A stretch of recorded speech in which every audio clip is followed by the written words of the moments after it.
Welcome, everyone. Good morning, good afternoon, good evening to you, wherever you are around the globe. I'm super excited to be kicking off our event on impact of climate change to insurers, insurance portfolios, customers, and strategies. My name is Peter Plochen. I act as the community advisor for Chorus at the Sustainability and Regulation community. I would like to kindly ask you to mute yourself and switch off your videos unless you are a speaker or a presenter, and enjoy the event.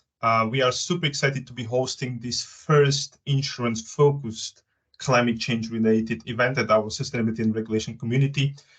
If you are not familiar with the community, I really encourage you and invite you to get more into the Sustainability and Regulation community, find out, because what we try to do is to organize events that help you to exchange ideas and learn from each other, find out what are the best practices when it comes to sustainability and regulation within the community. We have other communities at Chorus, but this one is dedicated specifically to the sustainability and regulation. And we had in the 1+ years that we are basically running this community, we had a number of great events, having a number of great speakers, exchanging their ideas. We are also putting together some best practices, thought leadership materials. So it is a really great resource for you to get engaged. And we're also running a number of very interesting surveys that can help you to shape the sustainability and regulation activities within your organization. We'll be talking today about the impact of climate change on insurance portfolios, customers, and strategies. And we will have great speakers I will introduce in just a moment to talking about this topic, but we are eager to hear more also from the wider insurance industry and audience. So we are also inviting you to join the interview series we are running on this same topic. By following the QR code or just writing to Elena, you can join this interview series and provide your perspectives, and in the end, again, contribute to shaping of best practices and exchange of information among researchers, because climate change sustainability is such a new topic. We need industry collaboration, and that's what this is all about. This is about industry collaboration. And as I said, we are very excited to talk about insurance and climate change. And maybe at the beginning, I would like to just share a couple of thoughts that I came across and why I'm also very excited about the fact that we are able to bring together such experts to talk about these important topics. A world where we will see a global warming of +3 degrees. And that's the situation where we are heading towards too if we don't take any action. A world where we see a global average temperature increase of +3 degrees will become uninsurable. That's the statement from a global insurer presenting at the RiskMind conference in Amsterdam a couple of years back, even before COVID. Because, that person explained it, because +3 degrees for us means +5, +7 degrees somewhere else, maybe -1 degree somewhere else. A lot of uncertainty, and from insurance perspective, there will be so much volatility.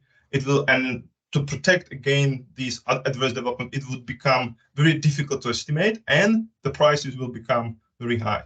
So at that time, already a couple of years ago, they made this very strong statement: uninsurable. So what does this mean for us, for insurance portfolios, insurance customers, and strategies? So that's one of the topics that we want to explore. And it's not just so far away. In Miami, we already see situations that the retail customers of banks, when they want to get a mortgage, they have difficulties to get insurance on their houses. The banks have difficulties to get their collaterals insured.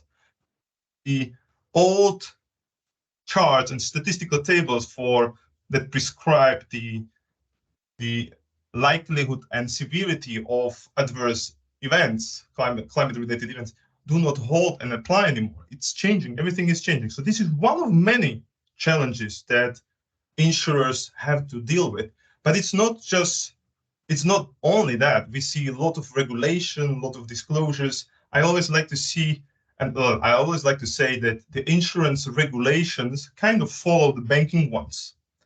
I'm sorry if somebody didn't like that statement, but that's what it is in my experience. I see, and we have seen an avalanche of regulations geared towards banks already a couple of years back, and we see that IOPA really also taking up the speed and bringing in those and cascading them down on insurers. We have seen the PCAF, the insured emission standard, issued almost a year ago, whereas the banking one is already there for 3+ years, and banks are still struggling with getting their heads around it.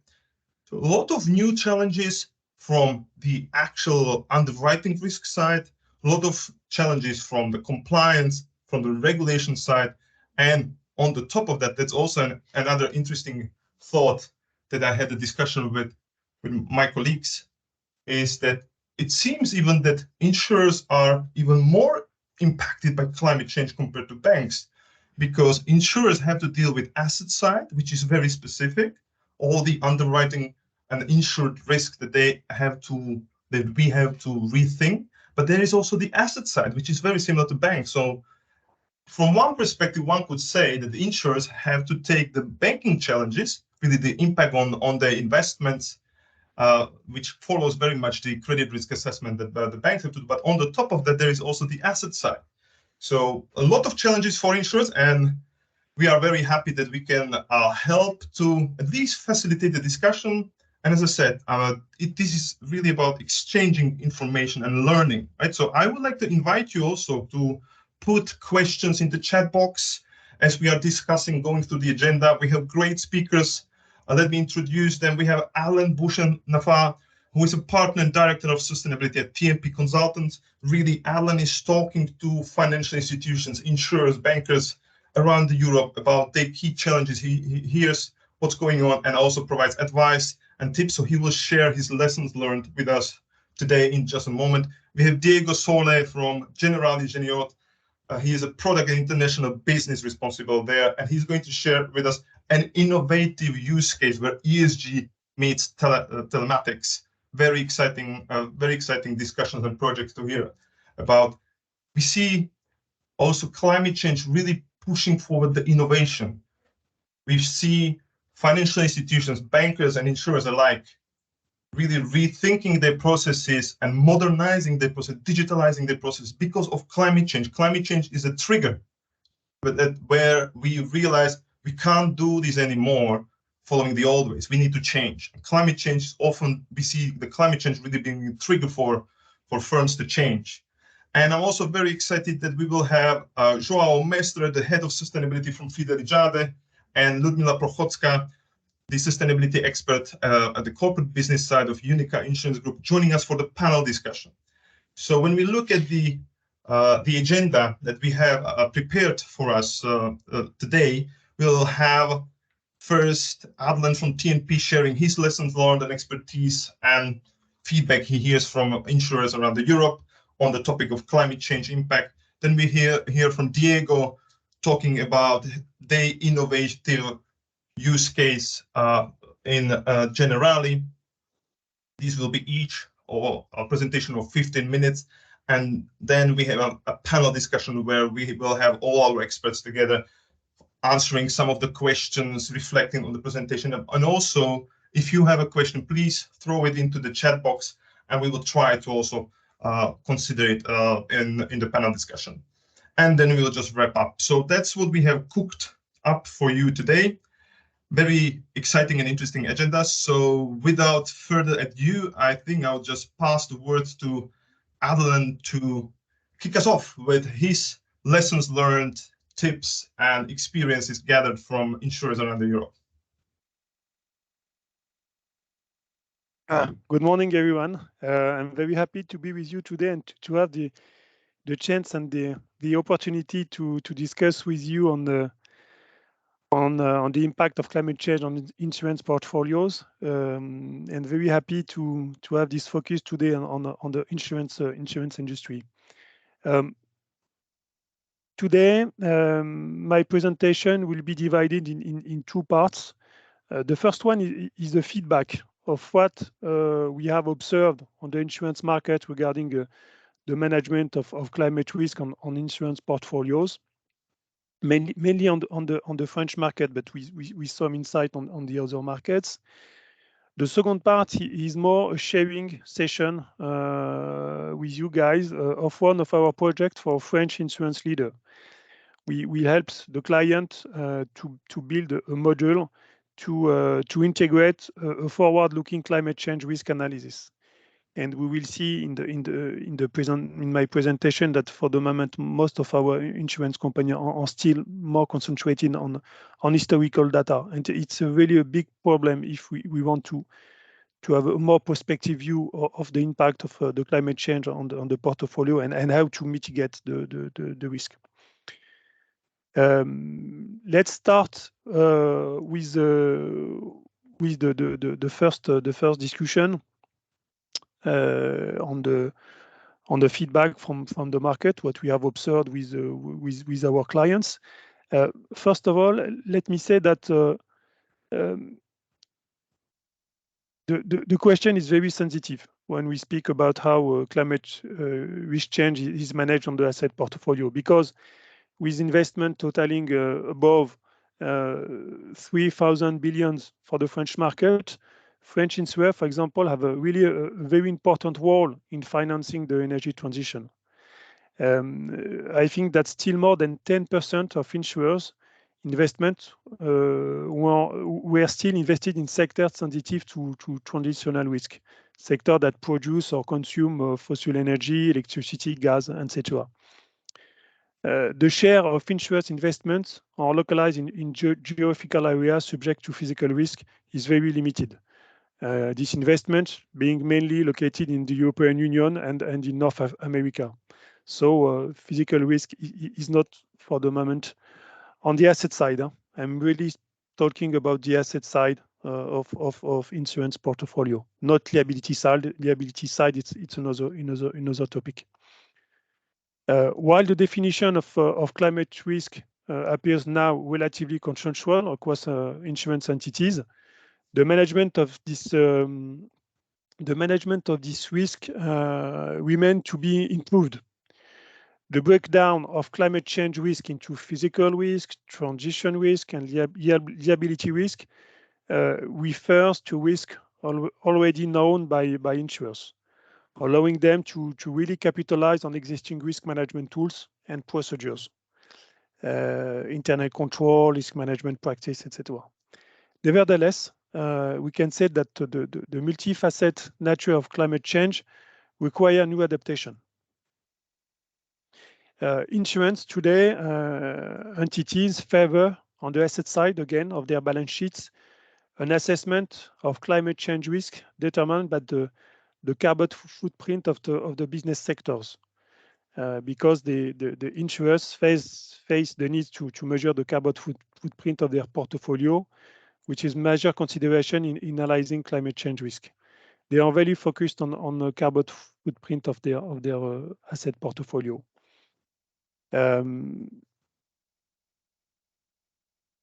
They also use environmental, social, and governance (ESG) rating to complete the measure. It is the main criterion for assessing this exposure, and they really focus on the business sector of the security issuer. We have also some clients using geographical area to go deeper in the analysis. The main indicators for measuring the materiality of this climate risk are offshore ESG ratings, analytical identification. In this case, it's to identify the sector or geographical area most exposed to the climate risk change, and the carbon intensity. The objective in this case is really to assess the carbon intensity of the portfolio. That is to say, the carbon footprint of the asset correlated with the turnover of the value of the undertaking. And we will see in the sharing session the example for one of our clients, the data we have used, the data provider we have used to process this the calcul of these indicators. As I said at the beginning, the data used to process to calculate these indicators for the moment are really on historical, are really based on historical data for carbon assumption, for example. With the tools are rarely integrating a forward-looking analysis. Few entities rely on tools to match their asset composition with a 2-degree scenario. And it is and it is a big issue because when you perform this only historical data analysis, you miss the forecasting dimension, and this is a very big issue if you want to integrate the scenario of portfolio deviation. If you want to measure the deviation to temperature rising by more than 2%. It appears also that insurers' experience in climate risk management is more advanced in the banking sector, and it was also a surprise for me. Thanks in part to the regular use of severe stress tests, even if still the horizon of this test is generally very short, 5 years on average, well below the supposed horizon of the materialization of transition risk, 2030 and 2050. Furthermore, the ongoing change to the climate cast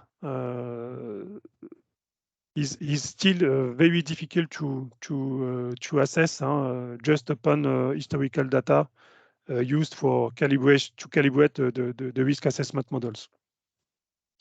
As regards to the resource devoted to the management of climate risk, we have also observed that staff exclusively dedicated to climate risk management remain really limited. Although a large number of employees can participate indirectly in this monitoring, underwriting, risk management, pricing, etc. The main measure taken by insurers in the establishment of indicators to monitor climate risk development are still, very limited. Beyond this, limiting investment in non-green sector, raising awareness of asset manager, training employees, or using voting right to influence the choice of undertaking of which they are stakeholders, constitute other source of leverage that insurers use to contribute to the goal of reducing climate change set by the Paris Agreement, for example. Next slide, please.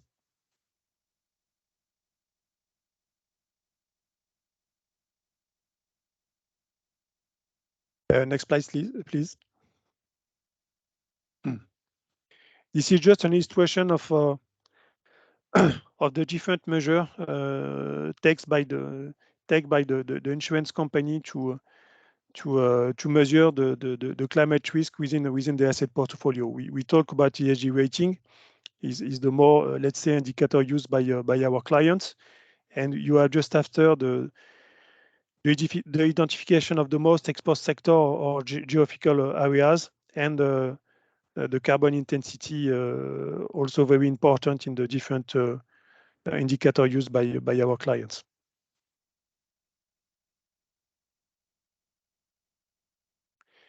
Now we can have some word about the measures taken to mitigate the impact of climate change risk. Next slide, please. We talked about the different measures to mitigate the impact of climate change risk within the portfolios. The majority of our clients are still using limitation of investment in non-green sector. Once the risks are clearly identified, insurers must be able to limit them. That is to say, they have their list, they have the range exposure already defined, implementing in the systems, and they follow this limitation to non-green sector. Insurers are prioritizing the establishment of specific monitoring on a sectoral policy aimed at limiting investment in sector design as non-green, according to their own taxonomy. And it is still a very strong focus within our clients. The second measure is decarbonization portfolio objective. The clients are setting an objective of decarbonization for their portfolio at portfolio level, but also at asset level within the portfolio, within the different asset class. And they are not really using all the asset class possible to cover. For example, the use of derivatives is not really massively observed within our clients in France and Europe. Next slide, please.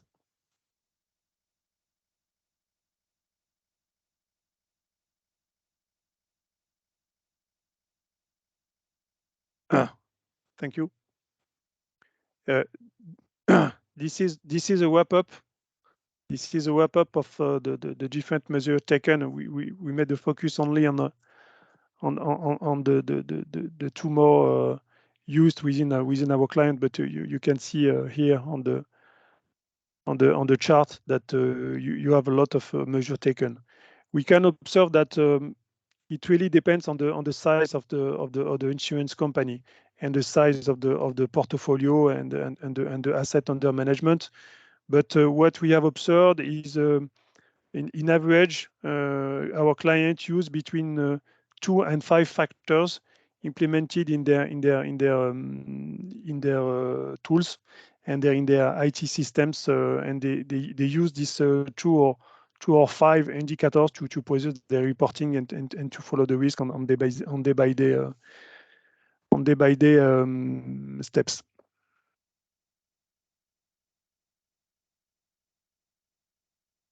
Let's switch to the use case. Next slide, please. Just in introduction, we helped one of the biggest French insurance company. They decided to have a more integration of forward-looking climate change risk analysis in their portfolio, and for that they decided to build a module to help them to stress test their portfolio and to be in the position to make some projection using different scenarios. The aim of the model is really to project the climate indicators of the client investment portfolio over a 10 years horizon. And the objective was to make it on an annual basis, in line with the requirements of a specific French law named French Energy and Climate Law. By climate indicators, we mean all carbon metrics in both intensity and absolute value, covering all greenhouse gas and not just carbon dioxide, as well as the portfolio temperature metric. This projection is necessary to ensure that the investment portfolio follows a decarbonization trajectory in line with the net zero objective for 2025 and 2030, both at the level of the portfolio as a whole and as a sector level in line with the objective assigned by the Net Zero Asset Owner Alliance, of which our client was a member and was really committed to respect the objective at least until 2025. Our client was really committed to reduce the carbon intensity of its directly held sovereign credit, equity, and real estate portfolio by 27% before 2025. The Net Zero Asset Owner Alliance protocol specifies that the emission include in the decarbonization target include scope 1 and scope 2 emission. And it was very important to our client to be able to monitor this engagement. It is our client asked us to include scope 3 emission because he really would like to be in position to monitor this scope 3 within this module, particularly for the most carbon intensive sector, until such time as scope 3 data becomes more reliable. The different scenario indicate that the carbon emission must be reduced by 50% between 2020 and 2030 for both scope 3 and scope 2 for pardon and scope 3. The projection tool is used now for portfolio construction and optimization purpose, taking into account performance, risk, and net zero alignment constraint, while using control factors relating to our client ESG, physical risk, and biodiversity objectives. The implementation of these projection tools also meets the regulatory requirements of compliance with the French energy and climate law. It was very important also to integrate this constraint. The latter, we decided with our client to implement a strategy of alignment with the temperature objective of the Paris Agreement, with quantitative targets for greenhouse gas emission every 5 years up to 2050, as well as the alignment of outstanding with the sustainable activity of the European taxonomy and with fossil fuel related activity. Again, the objective was to be in the position to forecast and to have a forward looking on the climate change within the portfolio. We started the project with preliminary studies of the IT systems. We would like just to be sure that we have a robust infrastructure to put above that the forward looking module. We made a big and deeper work on data preparation topic. We had to identify the data providers when we miss data. If we don't have the data, what is the methodology to mitigate the absence of the data, and to build a data dictionary to make a sourcing task and data lineage work to be sure that when we call a data, we will be sure that it will be uploaded in the model. We continue just after with the first batch. It was the development of the climate trajectory modeling tool with two parts: the projection module itself. We would like to be in the position to project some indicators on carbon intensity, carbon footprint, temperature modeling, sector trends, the compliance with the French law, and the evaluation of result and testing the framework. When we have validated this first projection module, we continue with the optimization module. Now the objective was really to be able to test what will be a consequence if we make some arbitrage within the portfolio, if we decided to sell or to buy an asset class versus another. And we put some indicators, carbon indicators, minimizing the return risk, ESG constraint, financial portfolio modeling, because for our client, it was very important to start to reconciliate financial and extra financial monitoring. And we continue with the implementation of a parameter setting interface between the portfolio tools used by the portfolio manager and the ESG team. And finally, we validated the result and tested the framework. Next slide, please. Within the module, we have onboarded this, let's say, this decision trees with the factor buckets, governance, carbon intensity, carbon management performance, and future, with the good identification of data providers to be used for the calculation. Next slide, please.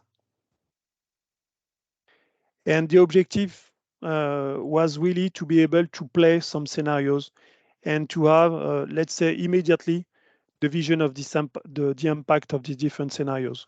We have three main scenarios based on the NGFS, for example, NGFS proposal, orderly, disorderly, and the hothouse world. And for each scenarios, we have modelized some assumptions, and we have stressed the portfolio at company and subsidiary level to make some assumption and decide if we have or not to reinvest to make some arbitrage and test the yield optimization and to be in position to make some strategic asset allocation or just tactical asset allocation.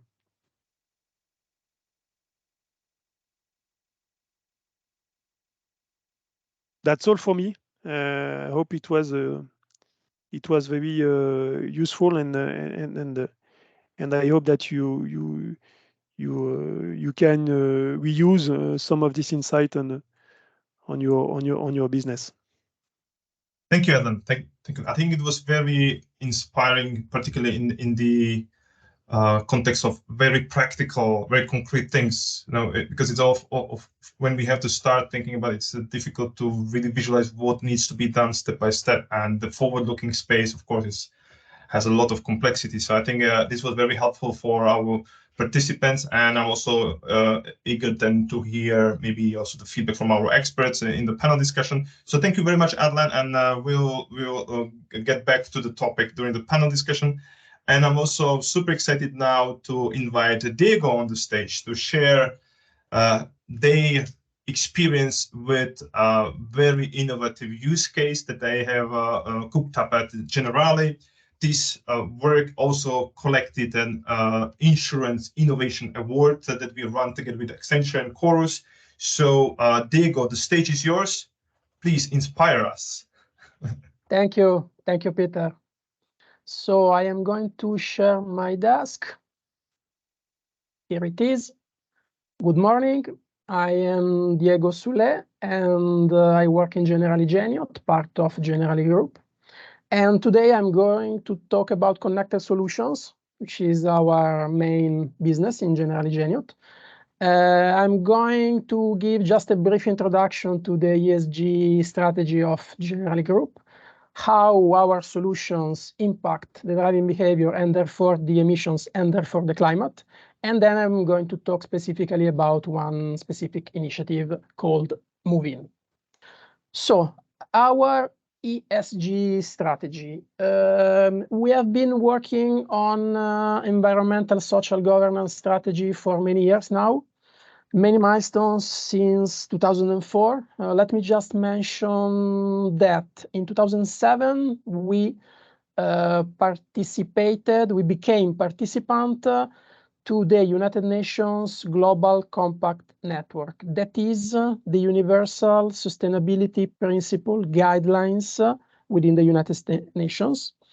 In 2014, we joined the Principles for Sustainable Insurance. And in 2021, we set up a climate strategy with sustainability seen as an originator for our business strategy.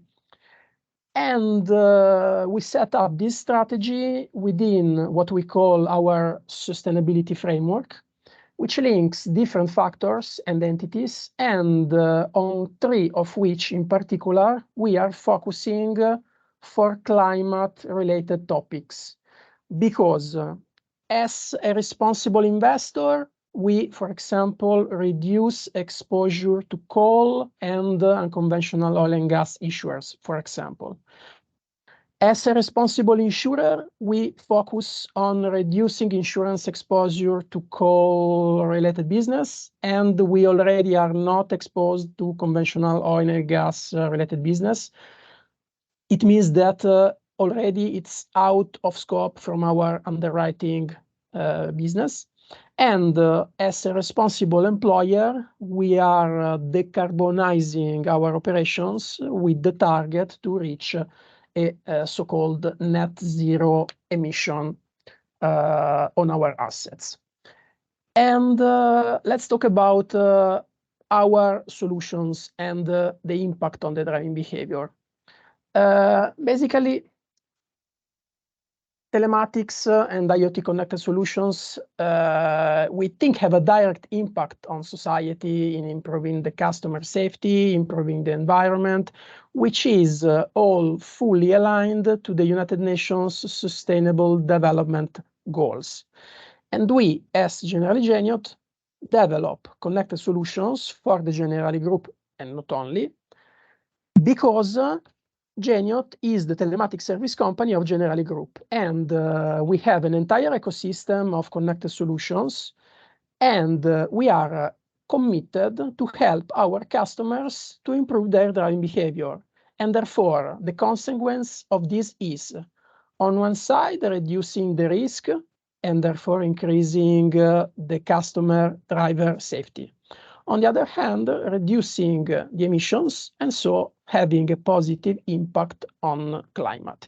Here on the left, we have just two examples of our solutions within the motor application.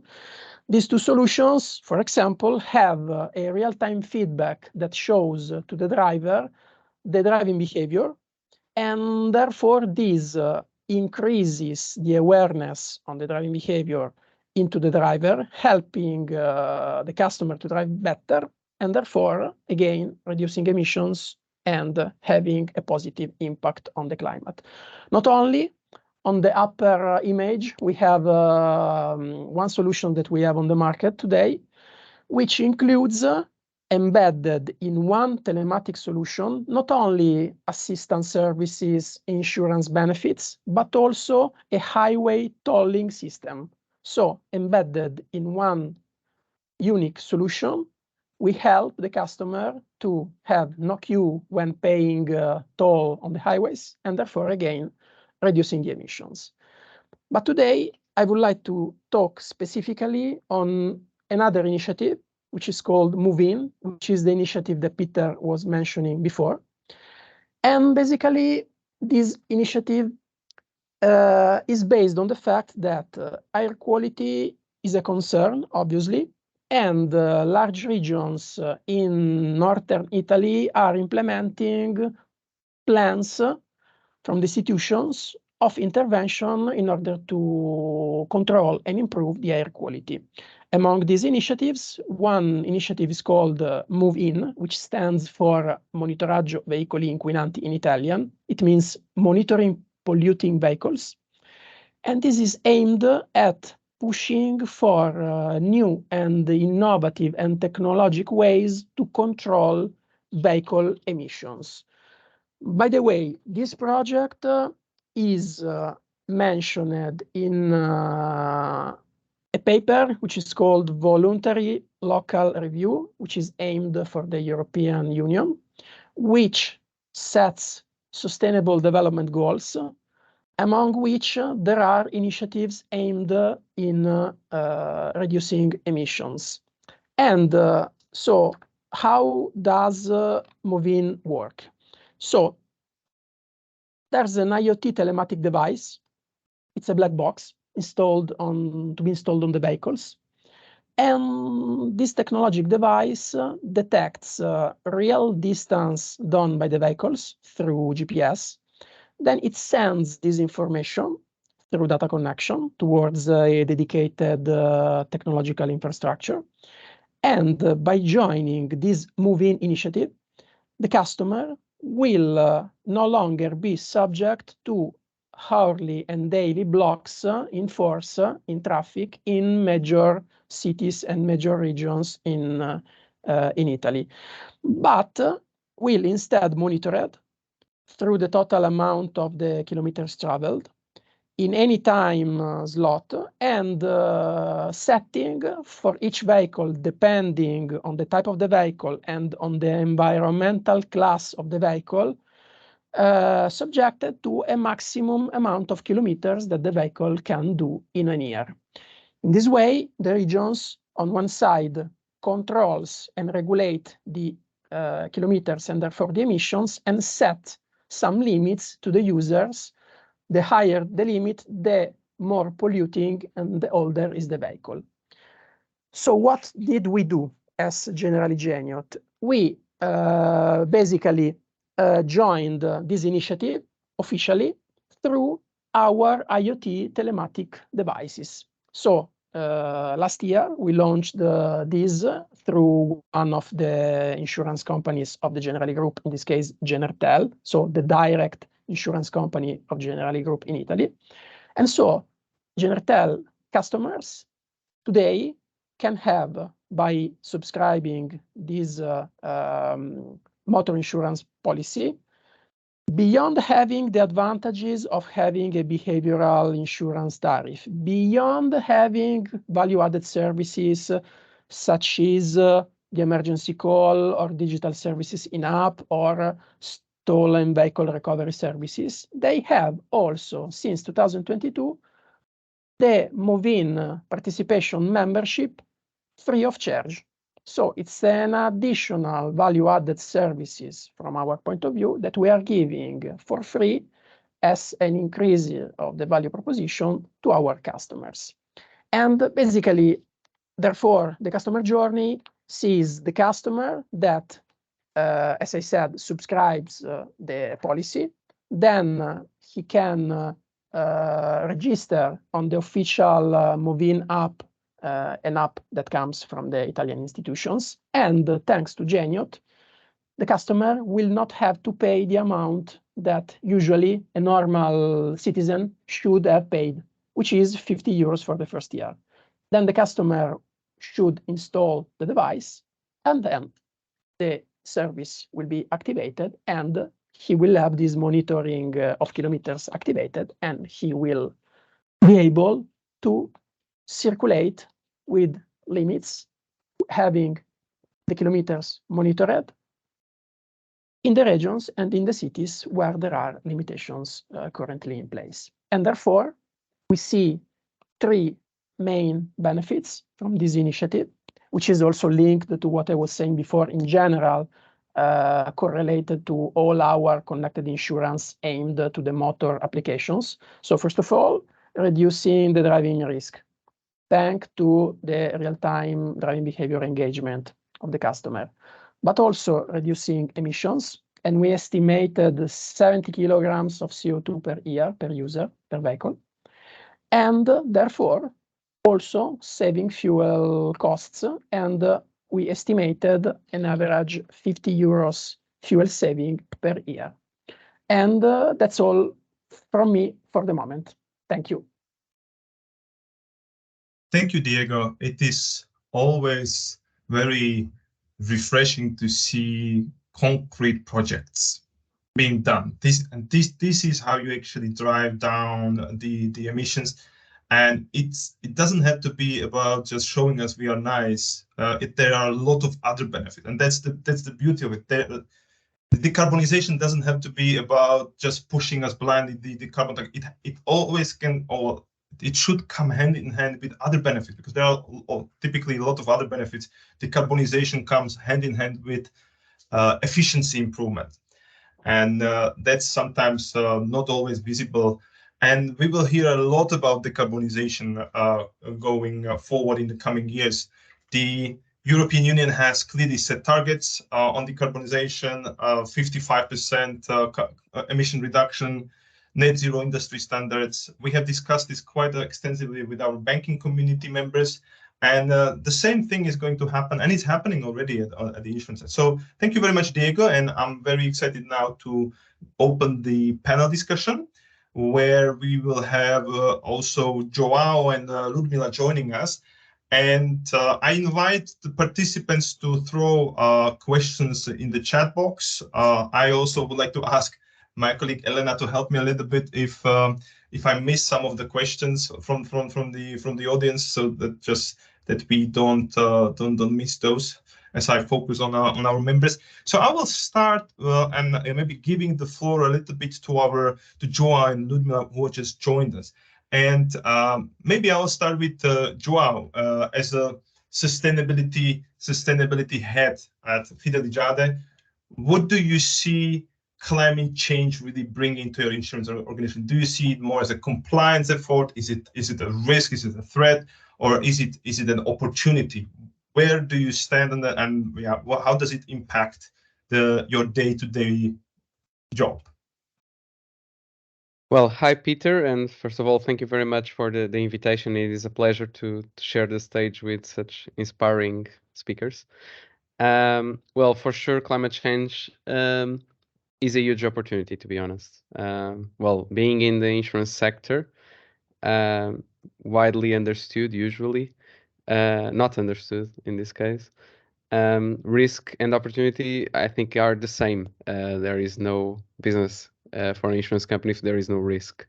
But obviously, when we think about climate change, the risk might be too high and it might be not viable to have insurance, as you already mentioned, in the case of Miami, Florida, and other places in the world. But I would just like to throw another thing that I think it's very relevant when we discuss climate change is the social dimension, because there's a social responsibility for an insurance company to think about these topics. It's not only a business opportunity, is an obligation of an insurance company to think about this, to not only act upon it directly through the carbon footprint, as you were mentioning, but also indirectly in the way we do our investments and in the way we interact with our customers, obviously. So, to be honest, if we think about mitigation and adaptation, just to be somehow structured in a topic that is so wide, Fidelidade is doing its part. So basically, in terms of carbon footprint, we have calculated our carbon footprint for under the 3 scopes, including investments and underwriting, following all the guidelines of PCAF, Net Zero Asset Owner Alliance. And we have set our targets, not only net zero targets, long term, but also intermediate targets for 2030. We will publish them very soon. And I think this is important, but it's not the only thing that we should do. And that's why we are also going ahead and obviously not only calculating, reducing, but also seeing how can we contribute positively, because we will always have emissions. It's impossible not to have them. So we are setting up some specific projects to also contribute. First of all is building a forestry fund. And I would just like to highlight that this is not planting trees only. It's much more than that. And when we think about biodiversity, we truly understand what we are meaning. And even in the next COP, I think this topic will be much more talked about, nature-based solutions. And this is the way we are thinking about this. So we really want to think about the ecosystem as a whole. Again, joining environment and social. There are some very interesting social aspects in this.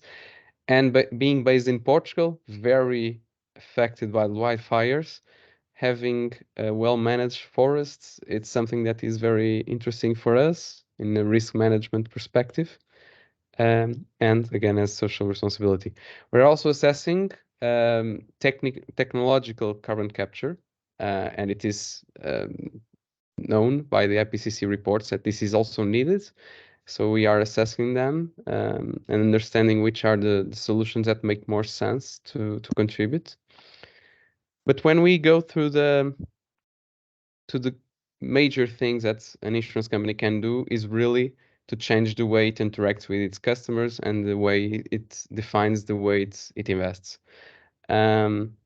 The biggest discussion that I think we are having internally is what is a sustainable investment and what is a sustainable insurance. Because there are a lot of frameworks, but this is not very well defined, and this is not only environmental, as I said. But we are having specific products. Actually, it was very interesting to see the Generali case because we have a very similar one in Portugal, to be honest. but it's app-based, but it's very, very similar. And I think this is the way to try to reduce in motor, obviously. We're also doing piloting a project of green parts in the auto insurance business that we also think that it's a very interesting dimension that we should look at. But moving to adaptation, and just to be very quick, I think there are a number of things we need to think about. So the way climate impacts the insurance company. And we need to foster prevention. We need to support to bridge the finance gap. We need to develop parametric insurance. We need to, well, overcome uninsurable assets. And we need to support nature-based solutions. And probably the main thing we are doing here is setting up a center for climate change. So a research center that will study climate change, not only for Infidelidade internally, but also to provide information for the society as a whole. We will have like yearly topics that we'll discuss. Probably we'll start with wildfires for the reason I've already mentioned. But I truly think that we lack data.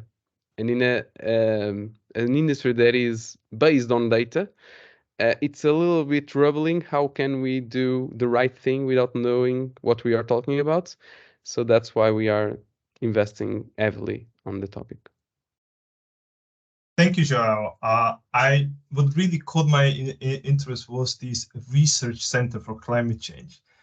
And when I talk to mostly banks, I have to say, but also increasingly so insurance, it is becoming increasingly aware is that this new challenge is really putting us outside of our comfort zone in terms of this is how we have been running business, and now we need to do something else. We need to step out of it. And a concrete example is I spoke to at one climate risk trainings that I was delivering. I had a regulator from Germany, and I was mentioning a case where banks are acquiring consulting firms that understand the complexity of manufacturing efficiency, for example, and they are providing advice and consulting how to decarbonize the operation. So, but banks are buying these consulting firms in order to be able to provide advice to their customers how you should decarbonize, and this is how we actually finance you, and proactively go to these browner customers in the portfolios with a proactive pitch. Guys, we need you to change, and this is how we can do it. We can give you consulting and we can give you funds. And the regulator, he was a little bit more senior, said, but that's not banking. That's not what banks are doing. I said, exactly. Right. So we really need to, I mean, and I see innovative approaches where we are really trying something else. And I can really imagine having a research center where you can also advise your customers, you know, how to actually, what is it that, because it's a challenge we need to address together. So yeah. I big thumbs up for that. And the data, of course, we had a dedicated session just on the data a couple of months ago on the banking side. So thank you all for that very interesting perspective. And I would like to now turn to Ludmila, where Ludmila, you are looking at Unica at the corporate portfolio. So maybe we mentioned the decarbonization quite a bit.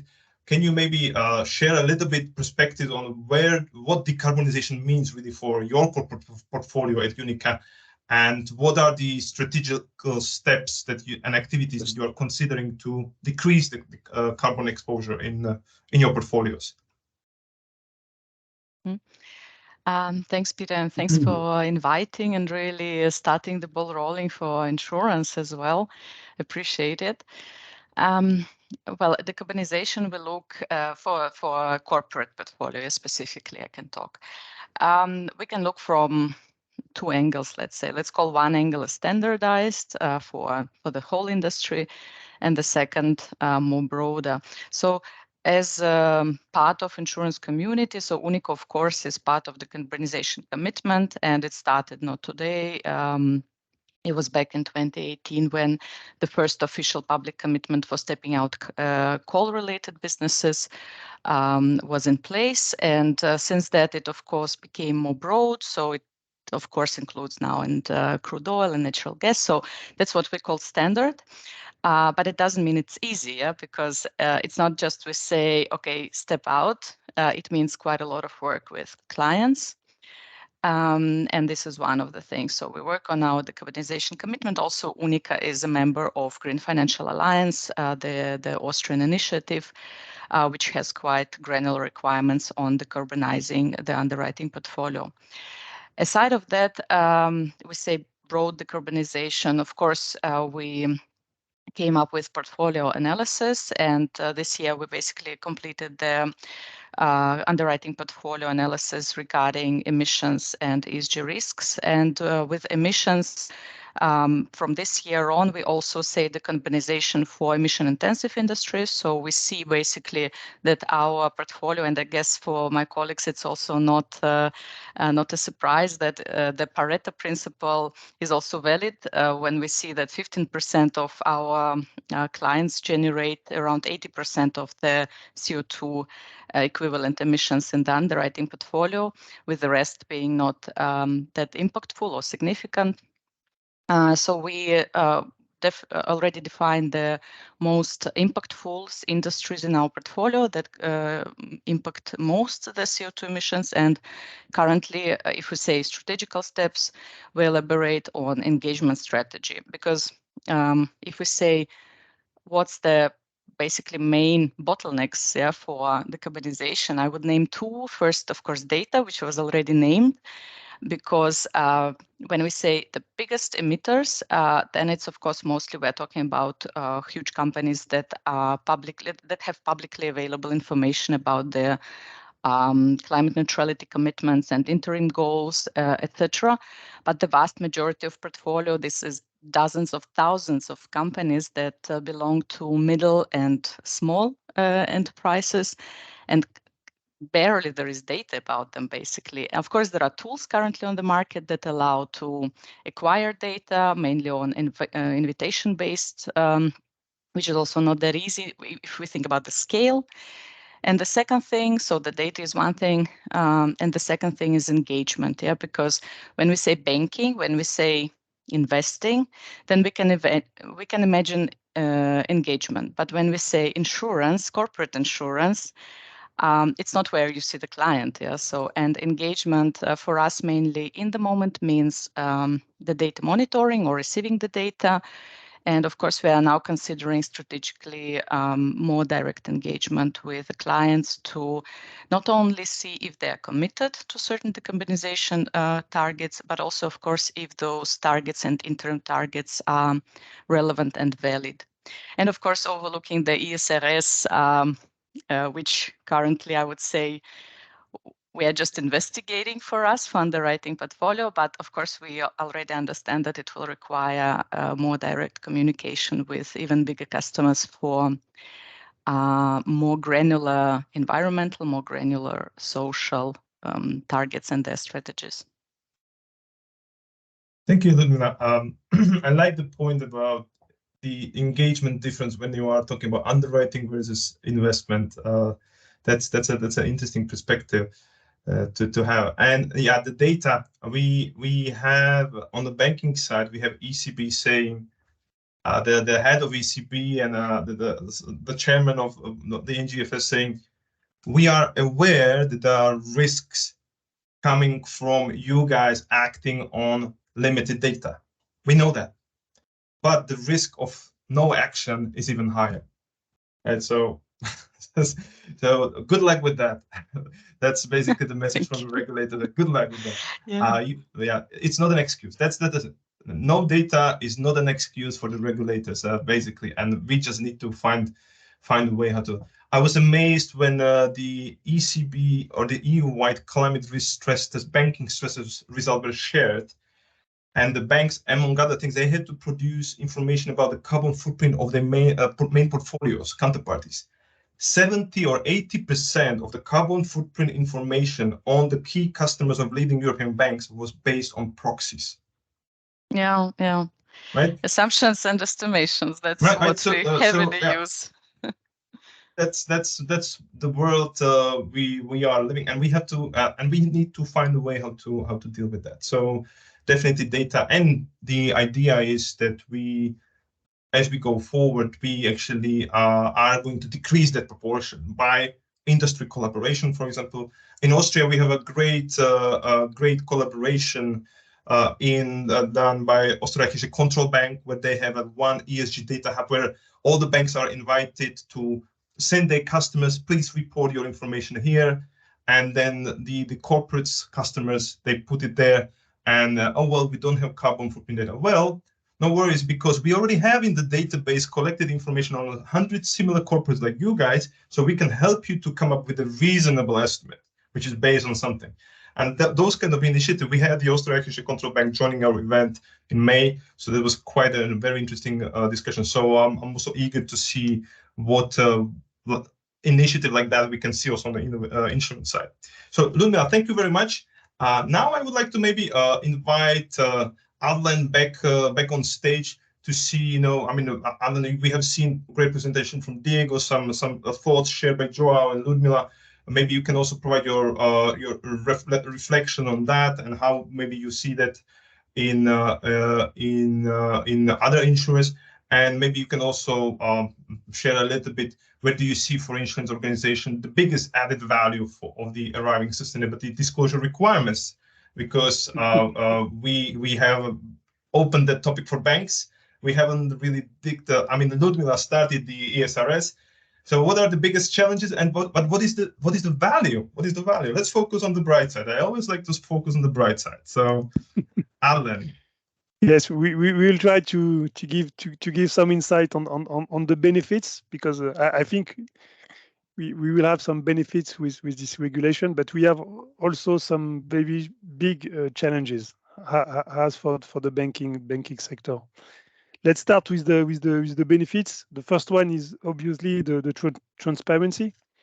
The requirements will enhance, we hope, the transparency and the accountability of insurance organization on their environmental, social, and governance performance, which we hope can improve their reputation and trust among stakeholders, such as customers, investors, regulators, and society in general.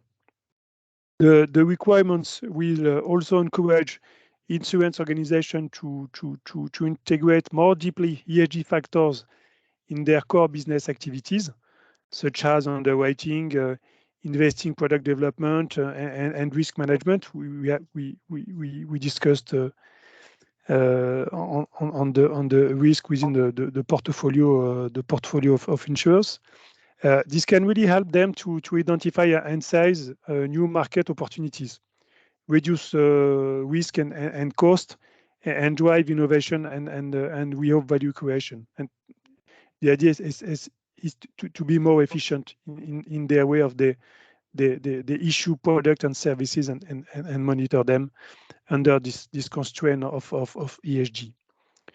The requirements will also, let's say, facilitate the alignment of the insurance organization and industry with the global sustainability agenda, such as the Paris Agreement on climate change, and we can also speak about the UN Sustainable Development Goals. And this can help them to contribute to the transition to a low carbon and more resilient economy and society. So I think some benefits to let's say to align the strategy, the ESG strategy, the operation, to align the product and service range, and finally to be more efficient and to support the transition. We have also a lot of challenges. The first one is that the requirement will impose a significant reporting burden.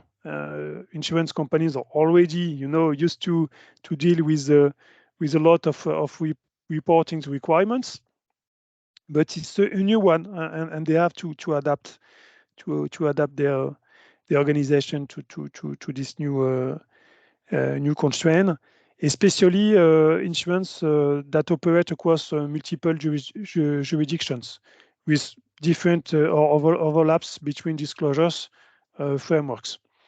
They will need to collect process, verify, and disclose a large amount of data. And the discussion with Ludmila and Joao made emerge the sensitive question of data, and it will be the case with this new regulation.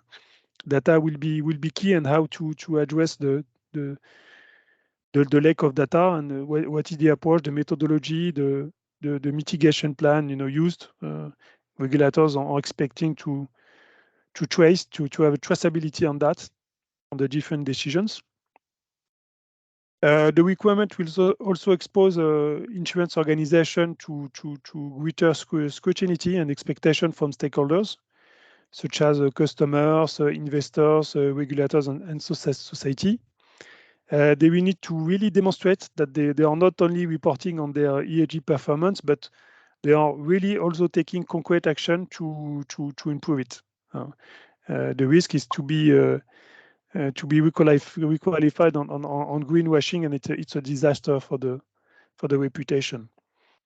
They will also need to manage the potential reputational and legal risk, especially for insurance on the liability side this time.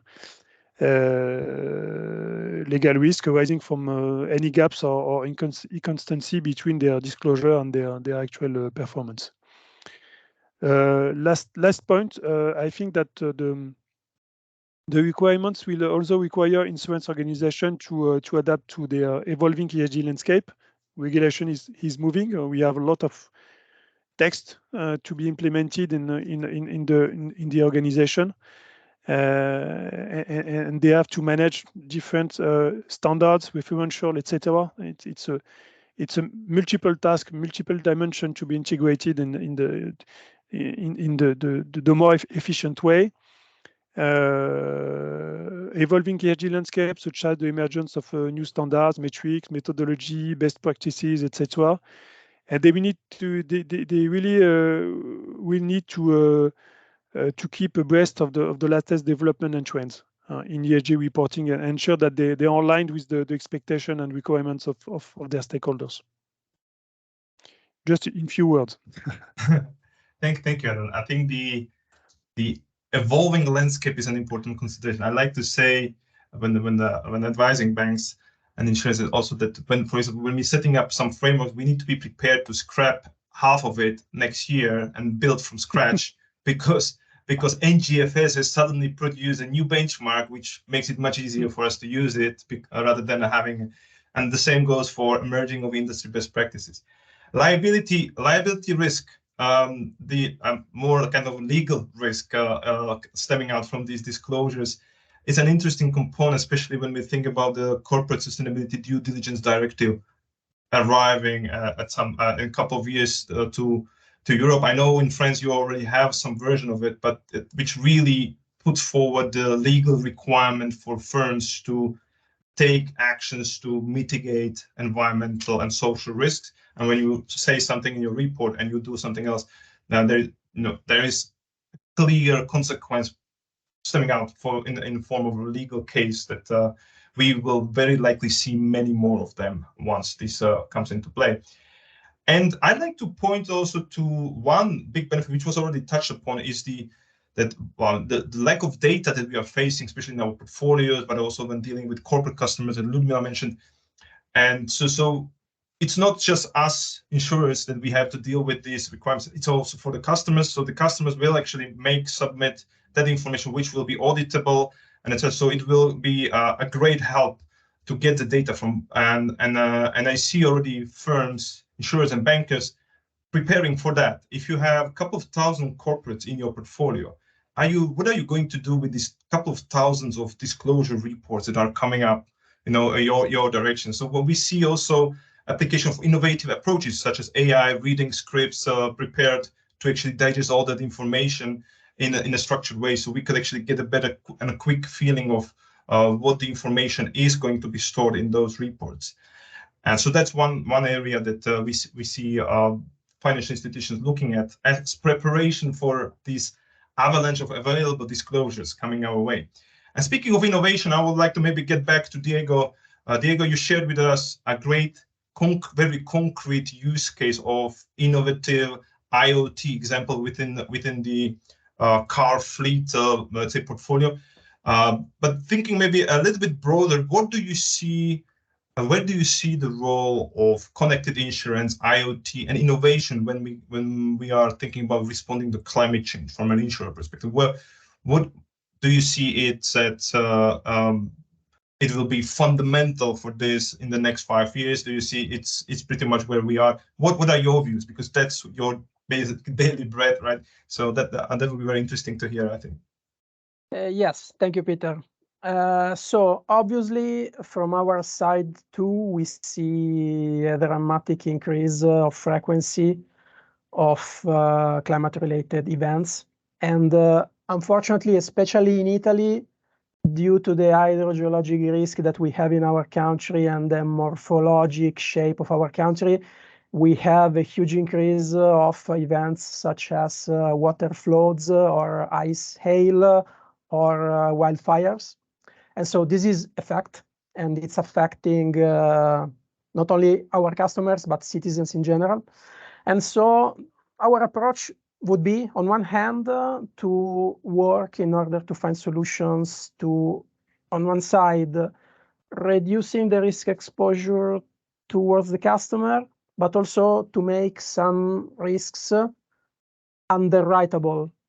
And to do this, our aim is to use technology, telematics, data. And so one simple example on this is the implementation of meteorologic alerts proactively linked to motor insurance products, property insurance products. This is one simple way in order to increase awareness and prevention and alerting the customer as much in advance as possible. On the other hand, our response is, as you said, with innovation, because what we are doing is working on parametric products or connected solutions on different areas, because we work not only on the motor part per se, but in general on the mobility aspect, so 360 on the customer mobility, on property, therefore on home, but also on other fields such as the agriculture. And this is what we daily do, with the aim of acting both on the prevention side, giving solutions in order to increase awareness or find solutions before the event happen or while the event are starting to happen, and protection in order to give solutions for the aftermath of an event. And here we have all the contribution of the assistance and all the services that within Generali Group we can give on the territory in order to assist.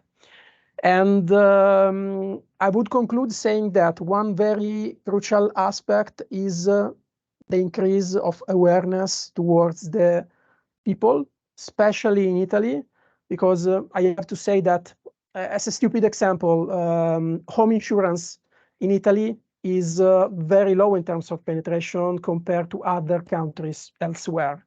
So in Italy, and I believe in other countries and in general, a huge work has to be done in order to increase awareness towards the people, in order to make them understand the benefits of being protected, of having a solution that can give peace of mind, on having a solution that in case of event can give relief to the people. And this is important to be done along all the value chain, from the product development till the distribution on the field.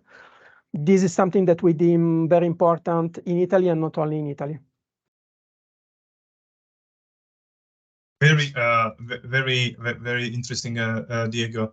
Thanks for sharing that. The awareness element is a little bit a new topic for me when I'm thinking about how we actually think about underwriting. So the awareness, as you said, it's it's going to be, especially in specific market, it's going to be very interesting to look at. I see a question from Menno regarding the solution, Diego, that you mentioned. Yeah, regarding the privacy. Yeah. Privacy How do you see concerns. this in relation to the privacy Yeah, concern? so very briefly, obviously it can be a common concern. So we have actions in place in order to minimize the worries of the customers. So first of all, there's a strict privacy policy in place, obviously.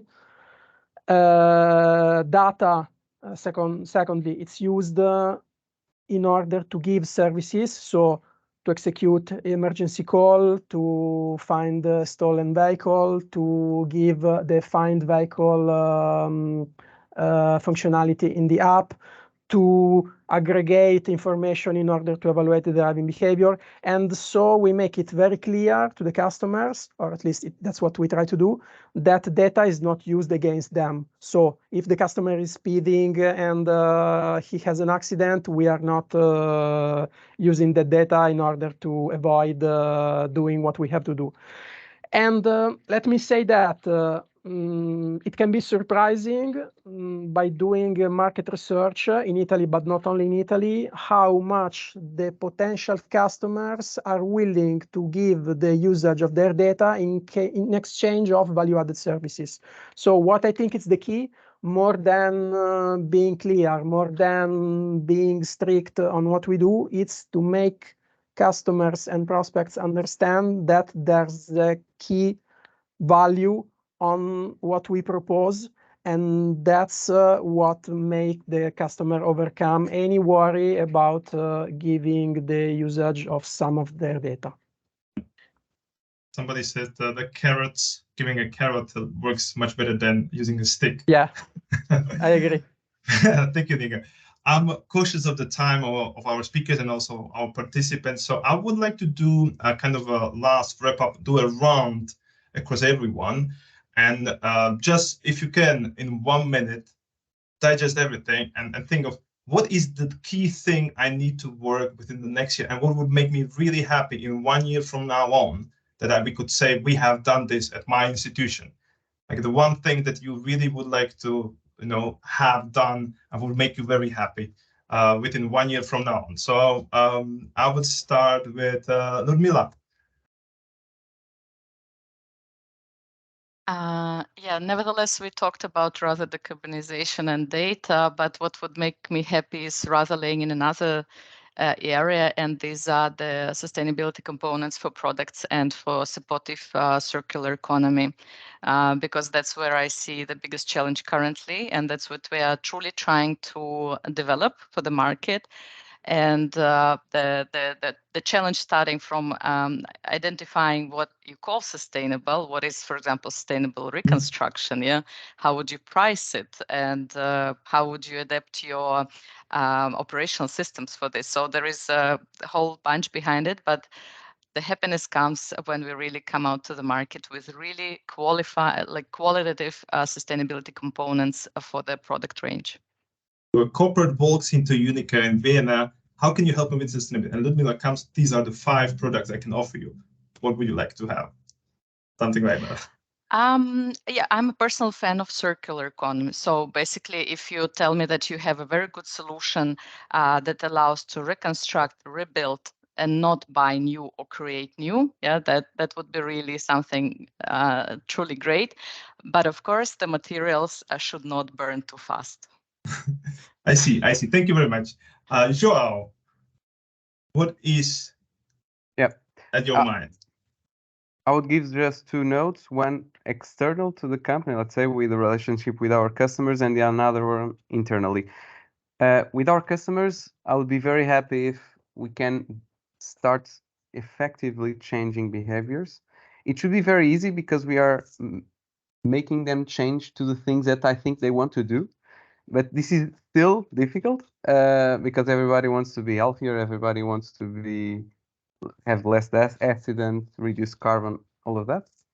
The second one internally is what I usually say within Fidelidade is I want to be one step closer of ending with the sustainability division. because I truly believe that it doesn't make sense to exist. Because there is also not a profitability division. And the reason is very clear. It's because nobody questions this topic, and it's very understandable in any decision. So I would be very happy not to have a job, or at least be closer not to have a job. Interesting. Yeah. I'm looking now at Alan.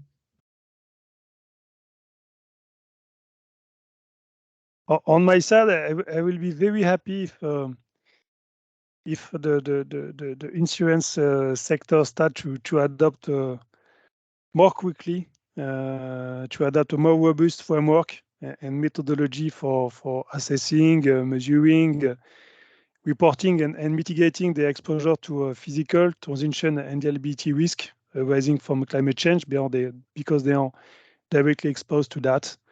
And we really need from these actors to be ready for that. Insurers will also need to align their business strategy and operation with the goals of the Paris Agreement and obviously with the EU taxonomy regulation, which will require them to really outline the environmental sustainability of their economic activity. They will have to demonstrate they are contributing to the transition to a low carbon economy and support climate resilience and adaptation. It's very important for this sector. So let's hope when we meet in 1 year from now on, we will get a lot of ticks in there. Okay, let's go. Have something cool, a project that is going to launch within the 1 year, or what is it that you would like to have achieved, or your organization have achieved within one year time?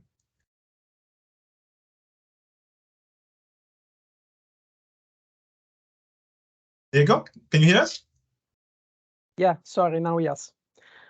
So what I see is that in general, my opinion, ESG strategies as an overarching framework at the base of the business, but honestly, not only for the insurance, but in general.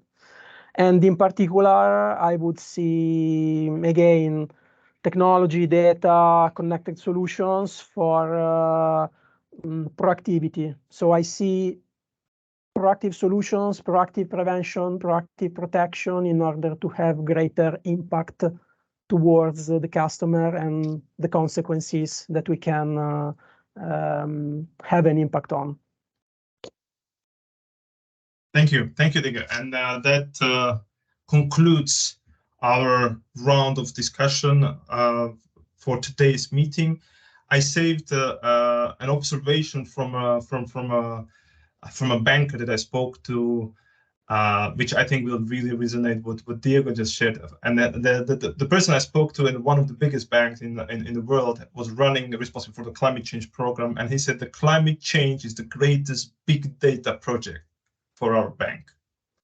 And I believe it applies in a very similar way to the insurance side, maybe even more, considering both the asset and liability side. And therefore, I think the innovation aspects that we have discussed today, thank you, Diego, but also tips provided by Joao, Ludmila, and Alan are going to help us to address the challenges that are coming our way. And I'm very much looking forward to next sessions that we can run at Chorus Sustainability and Regulation community.